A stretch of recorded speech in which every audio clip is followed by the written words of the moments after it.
The last gas stop. 3 friends, Sam, Rafi, and Mina, were driving back from a late-night wedding in the mountains. The road was one of those long, empty highways where the darkness felt alive, pressing against the car windows like a living thing. Around 2 a.m., the fuel light blinked. "Relax," Sam said, squinting at the road. There was a gas station on this route somewhere. A few minutes later, a flickering neon sign appeared through the trees.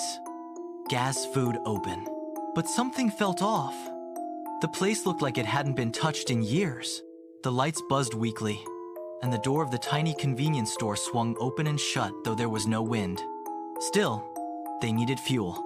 Rafi stepped out first. "Let's fill up and get out." The pump screen was cracked, displaying no numbers. But when he gripped the nozzle, gasoline flowed anyway, cold, almost icy. Inside the car, Mina whispered, "Do you hear that?" Sam turned down the radio. There it was, a faint tapping, like knuckles on glass, coming from the back window. He looked. Nothing. Rafi suddenly yelled from outside. They rushed out. He stood frozen, staring at the station's dusty windows. "There's someone inside." In the dark store, a tall, blurry figure stood perfectly still behind the counter. Its head slowly tilted, as if noticing them. Then the store's lights blew out. Everything went pitch black. Something began walking inside heavy, dragging footsteps. Rafi dropped the nozzle. "Get in the..." Too long, too thin, like fingers made of jointed bones stretching across the glass. Mina screamed. The neon sign flickered violently. Gas food. Open, turning to go now for a split second. As Sam floored the pedal one more time, the grip loosened. The car shot forward so suddenly, they almost lost control. In the rearview mirror, the gas station lights died entirely, leaving the highway in total darkness. No sign, no building, nothing but empty road. The next town was 15 minutes away. They stopped at a real brightly lit station, shaking and breathless. When the attendant walked over, he glanced at their car and frowned. "Long night?" he asked. Sam nodded numbly. The attendant pointed to the rear window. "Looks like something scratched it up pretty bad." There, carved deep into the glass, were 5 long marks, uneven, jagged, burned slightly at the edges, as if made by something hot. Something alive.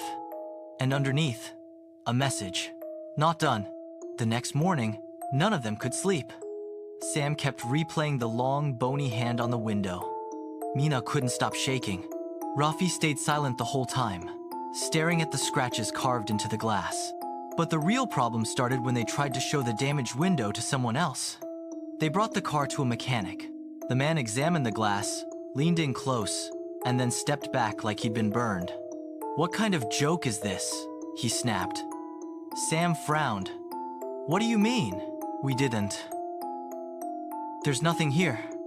The 3 of them stared. The window was perfectly clean. No scratches, no marks, no burned lines, nothing. Mina's voice trembled. "But we all saw it." Rafi slowly approached the glass. His hand hovered. "I can still feel it," he whispered. And he was right. A cold spot pulsed under his palm, exactly where the message had been. The mechanic shivered. "Whatever game you're playing, take it somewhere else." They left, confused and scared. That night, they decided to stay together at Sam's house. No one wanted to sleep alone. Around 2:10 a.m., the same time they reached the gas station the previous night, the house lights flickered. Mina froze. "Sam, your phone." His screen lit up by itself. UNK noun caller 2:10 a.m. He didn't want to answer. He didn't want to know. Rafi whispered, "Put it on speaker." Sam slid his thumb hesitantly. Click. At first, only static. Then a long, shaky inhale. Then a deep voice they had never heard before. "You left, without paying." Mina covered her mouth. Sam tried to speak. What do you want?" Another inhale. Deeper. Closer. "Come back." Then the call ended. Silence. Rafi stood up abruptly. We're not going back there.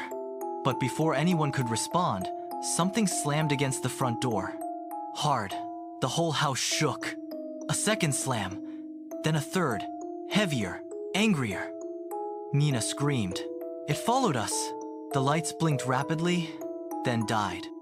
Darkness swallowed the room. A scraping sound began. Deep, fresh gouges appeared 5 long lines, carving themselves one by one, even though nothing visible touched the wood. S, C, R, A, T, C, H. SCRATCH. SCRATCH. Finally, the carving stopped. A new message burned itself into the wood. Not done. And then, something spoke from the other side of the door. Not a whisper, not a voice. More like hundreds of voices speaking through one throat. Open the door. The handle began to turn on its own, and they realized one terrifying truth. They hadn't escaped the gas station. The gas station had come with them. The door handle kept twisting on its own, metal squealing like something was forcing it from the other side. Mina backed away. Don't let it open, Sam. Sam braced himself against the door, pushing with all his weight. It's too strong. Rafi grabbed a chair and wedged it under the handle. The door shook violently, as if something huge was ramming into it again and again. Thah. The walls vibrated. Thah. Picture frames fell. Then tham. The lights flashed for half a second, and in that brief flicker, Mina saw it through the door's tiny gap. A tall figure. Skin stretched too tightly. Arms too long, dragging on the floor. Eyes glowing faint yellow, like old gas station bulbs. But the worst part? It was smiling. The lights went out again. Silence. Not outside. Inside the house. Sam whispered, "It's not outside anymore." A cold breath swept across Mina's neck. Wait for next part.